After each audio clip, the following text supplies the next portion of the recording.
सांगलीवाडी येथे अन्याय घरपट्टी विरोधात जनआंदोलन व साखळी उपोषण।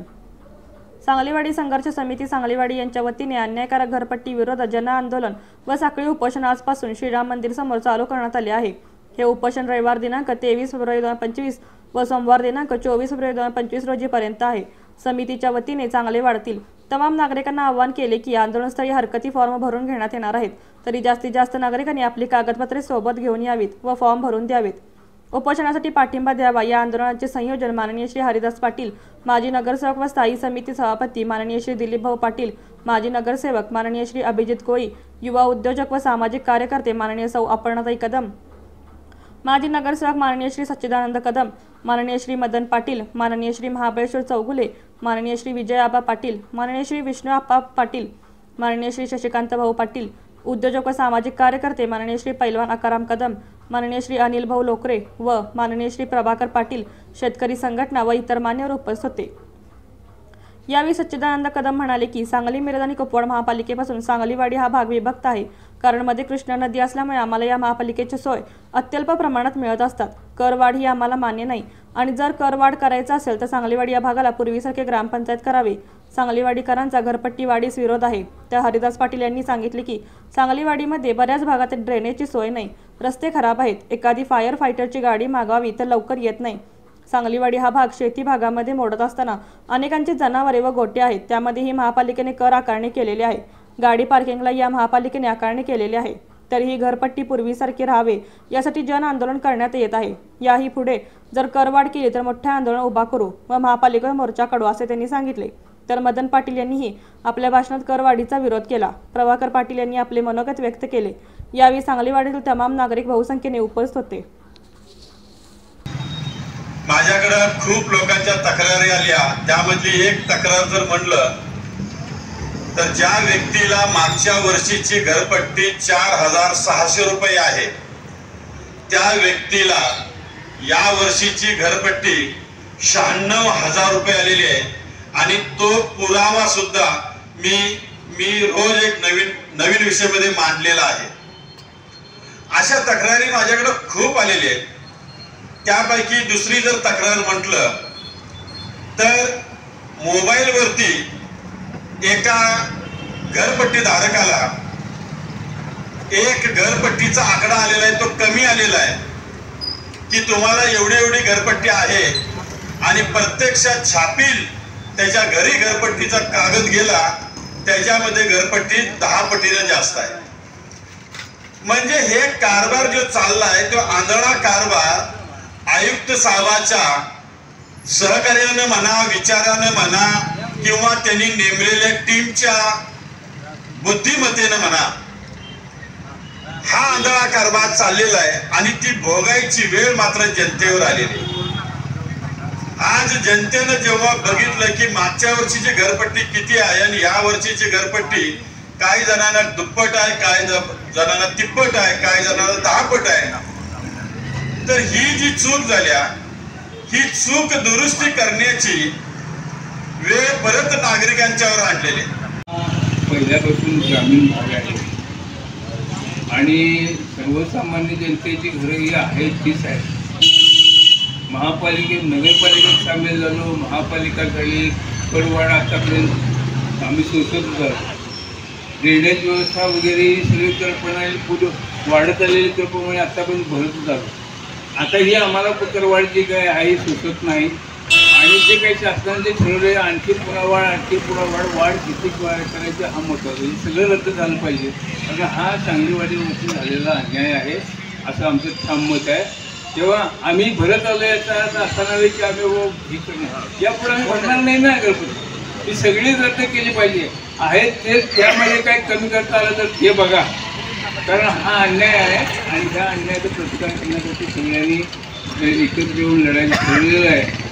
नाही तर आम्ही आत्ता जी भरतोय घरपट्टी ते सुद्धा आम्ही भरणार नाही असं स्पष्टपणे नमूद करतोय।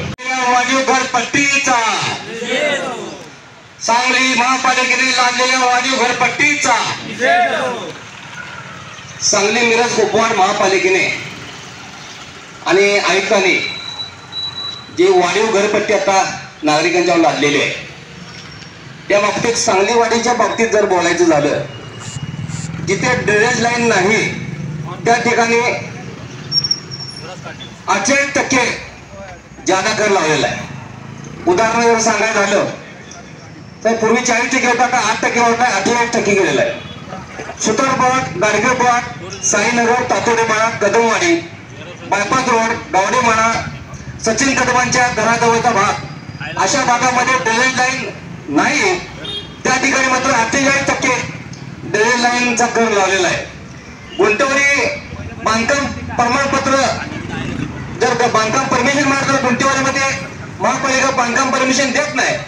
मात्र तुम्ही गुंटेवाडीमध्ये घर का बांधलं म्हणून 3-4 पट घरपट्टी लावून त्यांच्याकडे घरपट्टी आकारणी केली जात आहे. यामध्ये हे एक आकारणी चुकीची आहे, ती तरी कॅन्सल केली पाहिजे. आणि ते देखील पोच पूर्ण अंगण असेल, सार्वजनिक अंगण असली त्याला देखील घरपट्टी आहे ती कमी व्हायला पाहिजे. धार्मिक स्थळे असतील, मंदिर असतील, व्यायामशाळा असेल, तालीम संस्था असतील, क्रीडा मंडळ असेल, वास्तव्य असेल, धर्मादायक आयुक्ताच्या नोंदणीमध्ये येणाऱ्या सर्व संस्था असतील त्याला कमर्शियल घरपट्टी लावलेली आहे. म्हणजे क्रीडा संस्था असतील, खेळ असेल, कुस्ती असेल, हे सगळं मोडीत काढायचं डाव आयुक्तांना बसलाय काय असे आम्हाला या ठिकाणी शंका यायला लागलेली आहे. घरपट्टी जर तुम्ही नाही भरला, काय ते कोरोनासारखा आजार आला असेल, महापुरावा असेल, काय तर अडचण असेल, घरात लग्न असेल, घरपट्टी नाही भरू शकला तर तुम्हाला 24% वर्षाला व्याज आहे. म्हणजे महिन्याला 2% व्याज आहे. एखाद्या घोषितनं कर्ज काढायचं आणि महापालिकेला पैसे द्यायचं, अशा प्रकारचं व्याज आयुक्तांनी लावलेलं आहे. मला एक आयुक्ताला प्रश्न विचारायचा आहे की जनरल बॉडीने तुम्हाला सर्वे करायचा अधिकार दिला असेल, ठराव करून दिला असेल, मात्र तो केलेला सर्वे लोकांच्या लादण्याचा अधिकार जनरल बॉडीने दिलाय का? नाही दिला. मग हा अधिकार जर दिला नसेल तर तुम्ही ही घरपट्टी लादू शकत नाही. हा अधिकार आयुक्ताला तुम्हाला नाही. जनरल बॉडी निर्णय घ्यायला पाहिजे की हे लोकांना लावायची लागू करायची का नाही करायची. त्यामुळे आयुक्तांना हा अधिकारच नाही. सगळ्यात प्रगतीची गोष्ट सांगलीवरती लोकांना माहित असू दे, सांगली महापालिकेमध्ये 3 प्रकारच्या घरपट्ट्या आहेत. सगळ्यात जास्त घरपट्टी सांगली, त्यांच्या थोडी कमी मिळत आणि त्यांच्या थोडी कमी कुपवाड, आणि सांगलीतल्या घरपट्टी सांगलीवाडी लाभ आहे. आता कुपवाड आणि मेजरपेक्षा सांगलीवाडी भाग सुधारलेला आहे का? विकास निधी आहे का तेवढा आपल्याला? शासनाची घरपट्टी बरोबर शासनाची मंजुरी आहे का?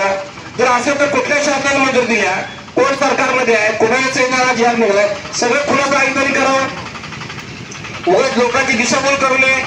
का आयुक्ताला यासाठीच पाठवलं की सांगलीवाडी वाड्या आणि सांगलीच्या लोकांच्या घरपट्टी वाढवून त्याची मोंडी मारून पैसे गोळा करायला पाठवले का आयुक्ताला? आयुक्तांनी माझं मत आहे की घरपट्टीची नोटीस देताना एक नायलॉनची दोरी देखील द्यायला पाहिजे की जेणेकरून घरपट्टी ज्याला भरायची होतं ती नायलॉनच्या दोरीने फास्ट काढून मारावं, अशी भूमिका आयुक्ताची आहे. ठिकाणी आम्हाला असं वाटायला लागलेलं आहे. मला सांगायचं आहे की घरपट्टी माफी करण्यासाठी आम्ही तीव्र आंदोलन करतोय, सांगली उपोषण करतोय. जर घरपट्टी कमी नाही झाली तर यापुढे तीव्र आंदोलन करून महापालिका परिषद सांगलीवरच्या वतीनं मोर्चा काढू आणि आयुक्ताला या तोंडाला काय बांधू या ठिकाणी सांगतो. मला सांगायचं आहे की जर का सांगलीवाडीवरती अशा प्रकारचा अन्यायकारक कर महानगरपालिका आयुक्त मार्फत जर का लावण्यात येत असेल तर त्याच्यासाठीचा उठवणारा हे आवाज ही फक्त एक ठिणगी आहे. याचा लवकरच वळवा पेटल्याशिवाय राहणार नाही. मला सांगायचंय, तुम्ही कुठल्या अधिकाराने इतके सारे आमच्यावरती कर लागता? तुमची साधी कुठली शासकीय जे काही योजना असेल, ज्या काही सुविधा असतील त्या सांगलीवाडीपर्यंत पोहोचत नाहीत. अग्निशामकची गाडी सांगलीवाडीच्या ठिकाणी येत नाहीत. मोठ्या प्रमाणावरती या ठिकाणी विस्तारित भागामध्ये ड्रेनेजची सुविधा अजून उपलब्ध झालेली नाही आहे. त्याचबरोबर गटारी, रस्ते, लाईट यांचे देखील प्रश्न या ठिकाणी अजून सोडवण्यात आलेले नाही आहेत. सांगलीवाडीमध्ये असणाऱ्या महानगरपालिकेच्या शाळा, त्यांची दुरावस्था काय झाली हे आपल्या सगळ्यांनाच ठाऊक आहे. जोपर्यंत आम्हाला आमच्या हक्काचा, आमच्या अधिकाराच्या सुविधा मिळत नाहीत तोपर्यंत असा कुठल्याही प्रकारचा वाढीव महानगरपालिकेचा वाढीव घरपट्टीचा कर आम्ही भरणार नाही. पहिल्यांदा आम्हाला सुविधा द्या, आमच्या हक्काच्या सुविधा द्या. सर्व लोकांचं मत विचारात घेऊन या ठिकाणी आपण सर्वांनी विचार करून याबद्दलचा निर्णय घेणं अपेक्षित आहे.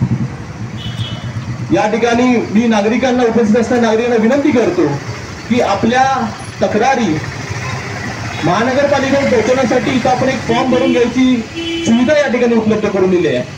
त्याचबरोबर आपण महानगरपालिकेच्या आयुक्तांना निवेदन देणार आहे. त्या निवेदनासंदर्भामध्ये तुमचा पाठिंबा आम्हाला मिळतोय या संदर्भातले आपलं नाव आणि सहीचा मजकूर देखील या ठिकाणी आपण तयार करून ठेवलेला आहे. विनंती आहे मोठ्या प्रमाणावरती या जनआंदोलनाला तुमचा पाठिंबा असू दे आणि जोपर्यंत महानगरपालिकेचा हा अन्यायकारक कर महानगरपालिका आयुक्त मागे घेत नाही तोपर्यंत आम्ही शांत बसणार नाही.